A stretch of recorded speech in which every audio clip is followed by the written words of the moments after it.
Azoblash xizmatidan foydalanganingizdan xursandmiz. Rahmat. Assalomu alaykum. Azoblash xizmati markazi? Ha, shunaqa. Aka, bir ikkita og'aynilarni azoblash kerak edi. Shunga birorta tariflarni bitta ko'rsatib bering. Bo'ldi. Bizda tariflarimiz $100 dan boshlanadi. Aha.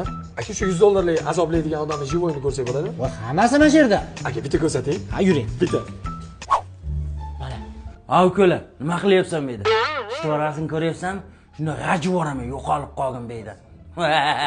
Ko'rmay qaytib. Yo'qolib qol. Keyingisini ko'raylik. Ha, bo'ldi. Keling. Omalekin mana xonada chachini jungliga qilib olib turib, g'o'rsakon suyla deb mana qilib yuradigan og'zi polvon bolalarni jazolaydigani bor, faqat $200. Bitta ko'raylik shuni. Bo'ldi. Mana. Oktagon degani inangda uy emas. U bolalar hazillashib ursa ham g'alati qilib qo'yadi. O'shaning uchun ko'tingda qisib, o'zingda ishingda qilaver. Yurakni siqma.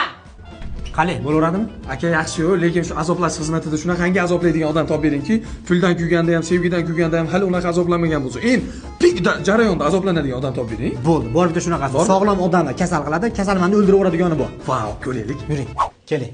Mana. Qarang. Bugun sizlar bilan otxonani bolalari, o'qti bolalari haqida gaplashamiz. Aka, nimaga ichkari kirmayapmiz? Buni faqat tashqaridan ko'radigan qilganmiz, chunki bu ichkariga kiradigan bo'lsak, azoblashdan tashqari bizni jarohatlab qo'yishi ham mumkin-da bu. O'ta xavfli-da bu. Problemani ichida hal qiladigan otxonani bolalari bo'ladi.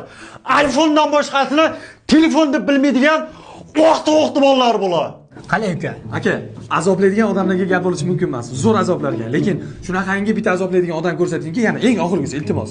O'zim ham shu azoblanib ketay, Xudoyim devora iltimos. Bor, o'zingizni hayotdan to'ydiraveradigan bor o'zingizga. Bitta ko'raylik, jon aka. Mana o'sha aytgan eng yomoni. Madinani sog'indim suratiga ovundim. Axir men Madinani sog'indim, yig'lab biroz ovundim. Madina baribir boshqacha ollo. Madinani sevadi, ammo Madina bilan o'chashaman men har doim. Bo'ldi. Qalay? Aka, azoblash xizmati odamlarga gap yo'q. Servis prosto bomba. Lekin aka, shu bolani gaplashib bering. Nech pul desangiz beraman. Jon aka, shuni gaplashib bering. Bu odam hozir azoblash xizmatiga chiqmay qo'ydi. Nimaga? Uji yulduz olib ketdi. Aka, iloji yo'qmi? Endi bitta ilojisi bor-da endi. Admin bilan gaplashish kerak. Baxtiyor G'oziyev bilanmi? Ha.